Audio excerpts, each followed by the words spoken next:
everyone. Welcome to the Soulful Eclectic. I'm your host, Diana Collins, and I want to welcome you back to our podcast. If this is the first time you're visiting me, welcome. I want to thank you for taking out your time to sit with me, listen to me, and also hopefully share your feedback with me after this episode. Also, if this is your return visit, I want to thank you for your continued support and encouragement as I move on in this podcast series that I've created.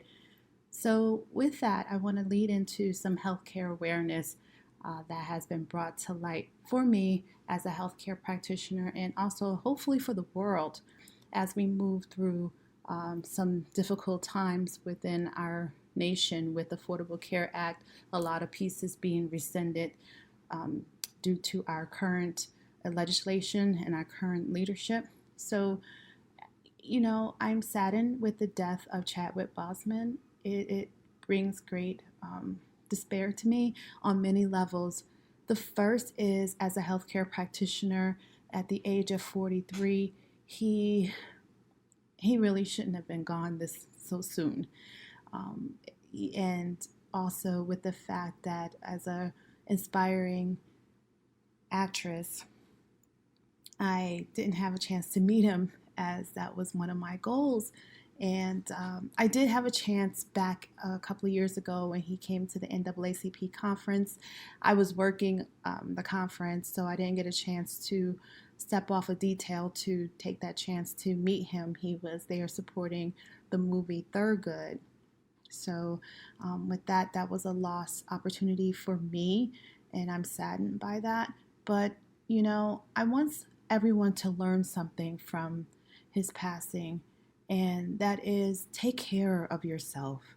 Listen to your body. Listen to those warning signs. I know a couple of episodes ago I talked about knowing your baseline. This falls into that. Understanding your baseline, your ideal health, or even your ideal illness, wellness within an illness, because that is such a thing, right? So, the Black community has a big healthcare disparity for many reasons. One stemming from socioeconomic ability to afford the healthcare, minimal healthcare, not able to work, lack of knowledge and understanding, healthcare literacy. So the list goes on. And I just want our community to be aware, as well as the rest of the world to be aware that there's things we can do that can help us stay well, right? So we use our knowledge to help us stay woke. How about using that knowledge to help us stay well? So listen to your body is really what it boils down to. There are several signs and symptoms that your body gives off that if you know your baseline, you can't get away from that. If you know your baseline, you can know when your body is telling you, okay, I'm going through something right now, you need to pay attention. And some of the warning signs, just going to go with colon cancer. We don't get checked, right? We just go through life working, pushing ourselves like a work mule that we were told we were when we were in the slavery times, right? We were work mules. We couldn't feel pain. We don't get sick. We just have to work, right? We're strong. And we still have that ingrained within us, and we have to change that mentality. Guys, we feel pain. We get sick. We get tired. And we have to listen to our bodies when our bodies are saying, whoa, listen, take a break. I need you to pay attention to me. So I just want to go through some signs and symptoms, some understanding of what colon cancer is and, signs and symptoms of that. So when we look at colon cancer begins in the large intestine, in the colon. And this is all part of our digestive tract. So when we listen to our body, we could have upset stomach. We're not eating as much as we used to. Our bowels, looking at our poop on a daily basis. I know that sounds crazy. Like, I'm not turning around looking at my poop. Yes, you should. Okay, everyone should look at your bowel movements because it tells you how healthy your body is or not healthy your body is, right? So look at your poop, look at your urine, the color, how it's streaming, how frequently you're going to the bathroom, not just for UTI purposes. I'm speaking right now to my men. You checking your frequency of how many times you get up to void, and that's pee in the nighttime, and take count of that because that can be a prostate issue, right?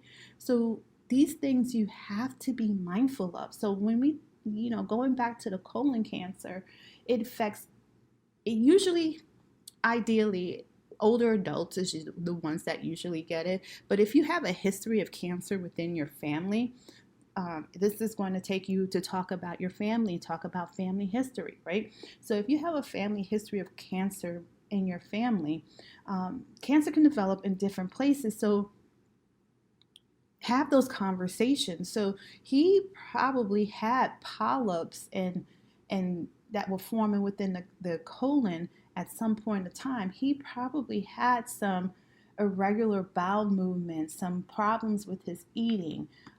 He, just abdominal pain, distension, some fatigue, some unexplained weight loss. I know I heard the media talking about his weight loss, and that, oh my gosh, it hurt me so much because it's like, guys, you don't ask the why.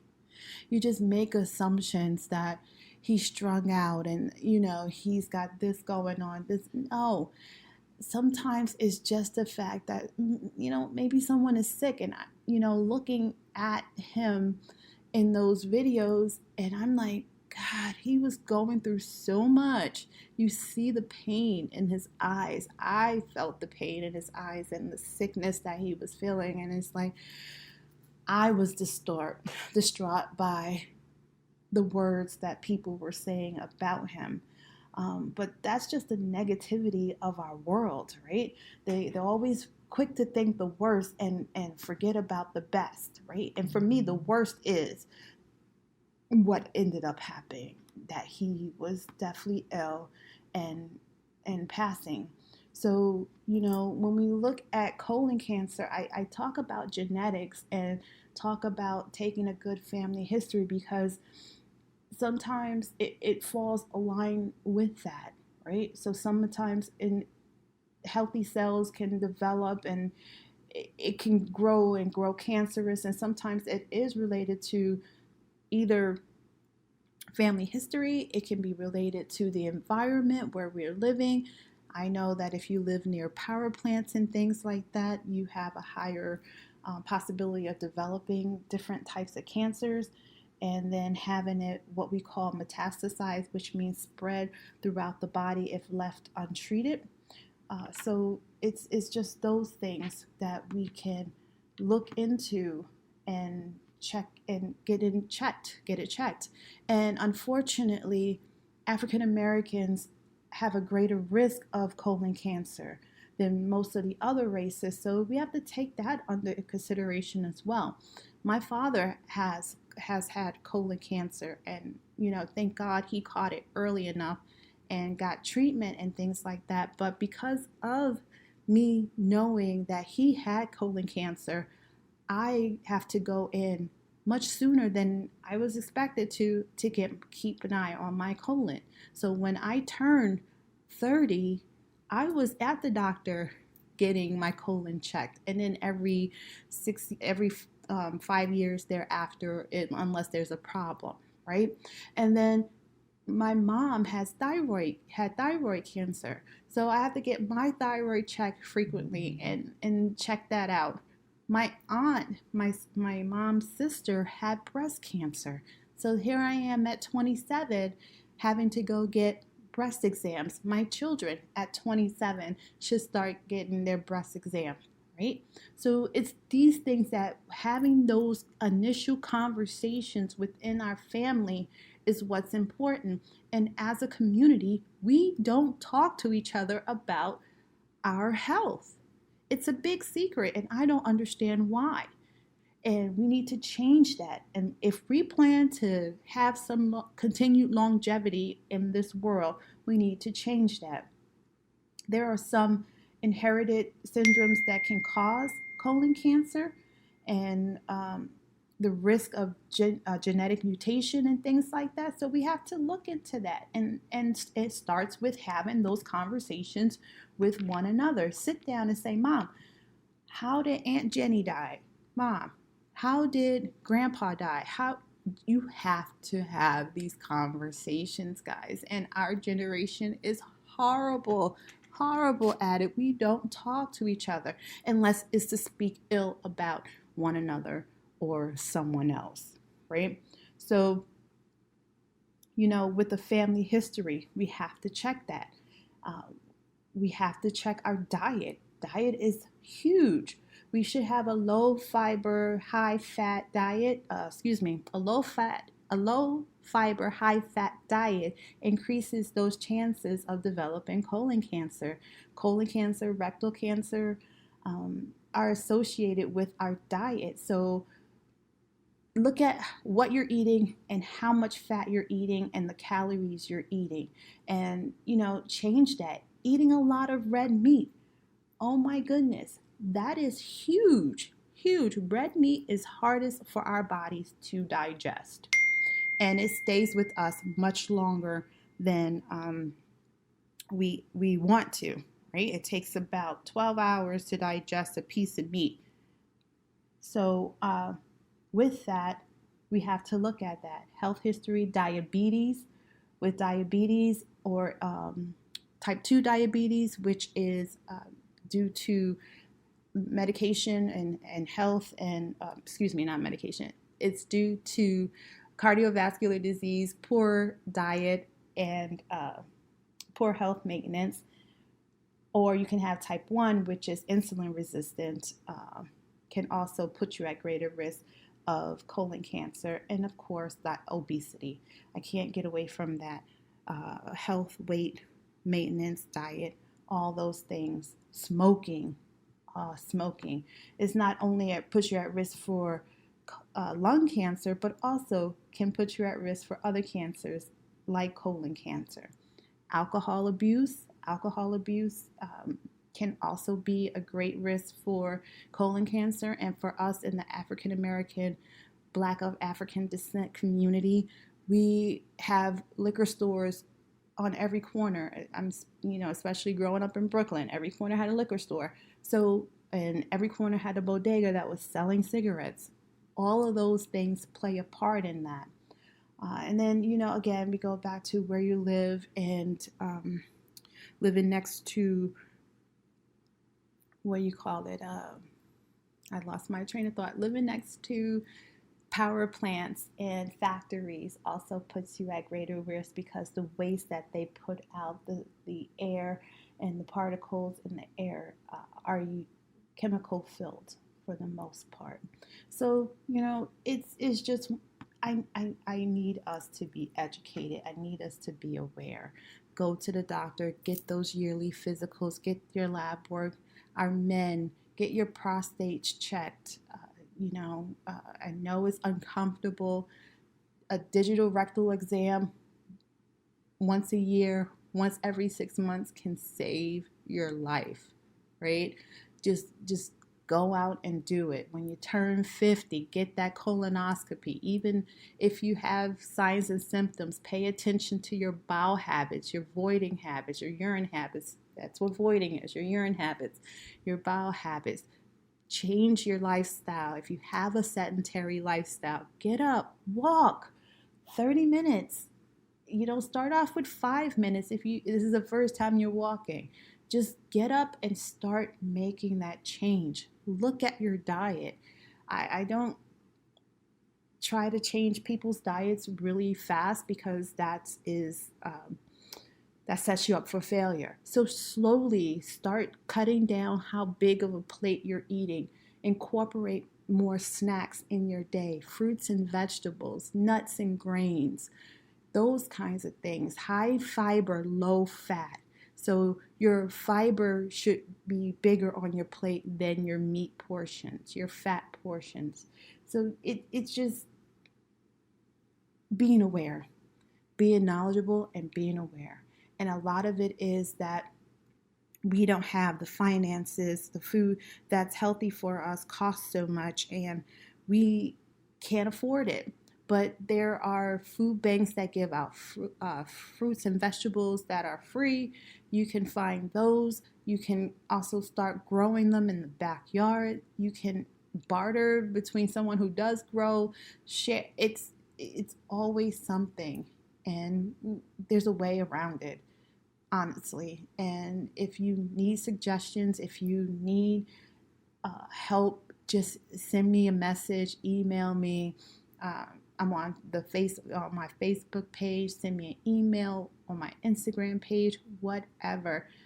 I need our community to stand up and advocate for themselves and be knowledgeable about their health care and just share their knowledge, share their wellness so that we can have longevity in this world. And hopefully, through this, we can help decrease that healthcare disparity that currently exists within our community. Teach one, learn one, teach one. That's it. You learn, teach someone else. Let that one that you taught learn what you taught and teach it to someone else. Pay it forward, guys. But at 43, stage 4, what was missing? What didn't what part of his body didn't he be alert to?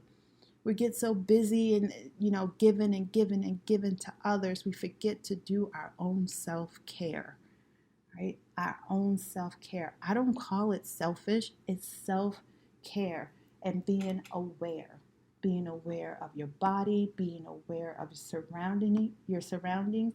Health is mind, body, and soul. And if you can't take care, if one part of that is missing, it's amazing how quickly it all falls to pieces from that point on.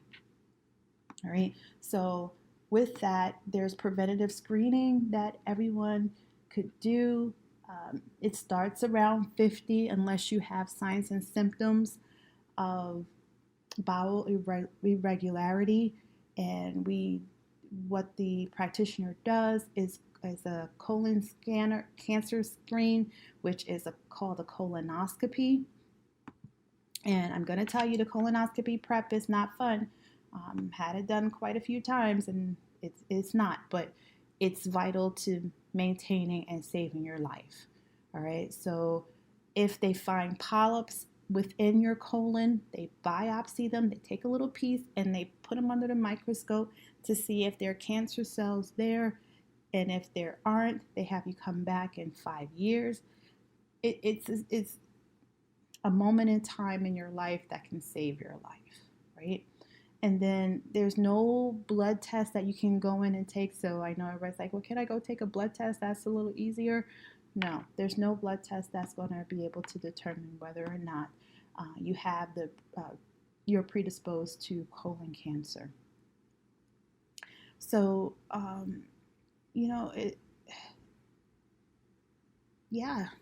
we just need to take care of ourselves and take care of each other.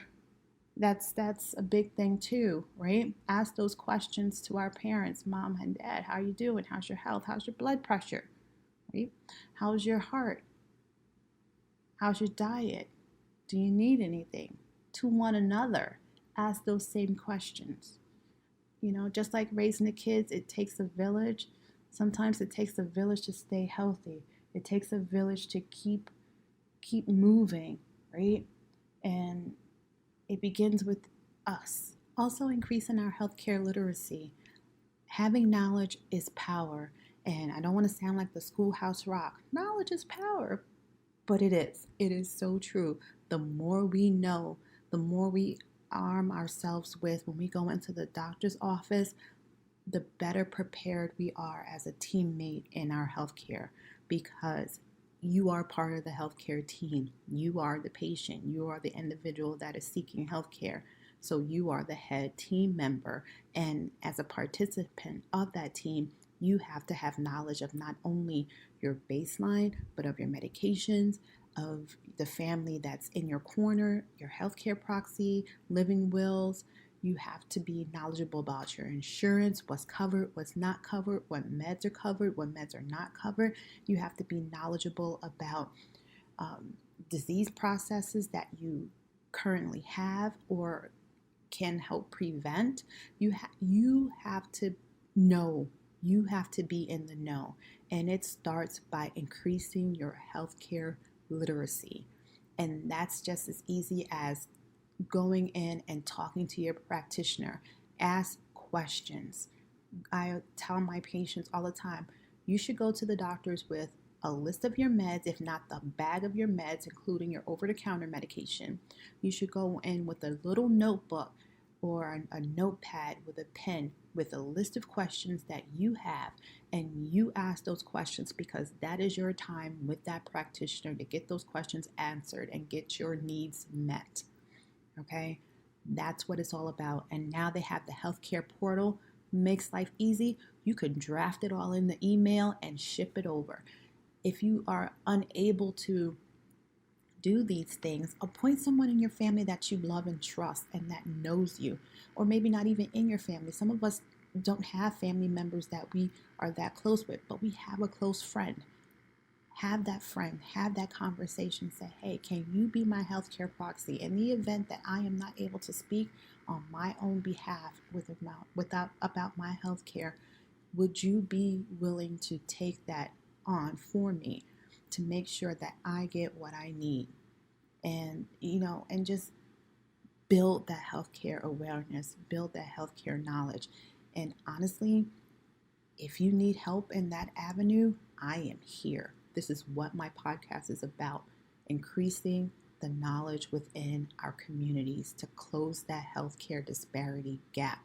So email me, go to my page, post a question, anything. I will answer you. And there's nothing too far-fetched because that's my job. I'm a healthcare practitioner. I'm a nurse practitioner. I'm a nurse educator. That's what I do. So, all right. So that was my soapbox for the day because it was heavy on my soul. And I thought, you know what? Just go ahead and talk about it. So there you are. I've talked about it. So with that, I can go on and on and on, but I'm going to close it out there and just say thank you for joining me. Thank you for being a part of the Soulful Eclectic family. If you have not already, send me an email. My email address is dc, that's Delta Charlie, at thesoulfuleclectic.com. You can find me on Facebook, Soulful Eclectic DC. You can find me on Instagram, the.soulfuleclectic, and soon my website will be up. And also, you can find the podcast on Spotify and rss.com, and also we're working on, again, iHeart and Apple. So we're just waiting for them to give us the okay. All right, so thank you so much. I love you guys. Thank you again for being a part of the Soulful Eclectic family, and I look forward to hearing from you.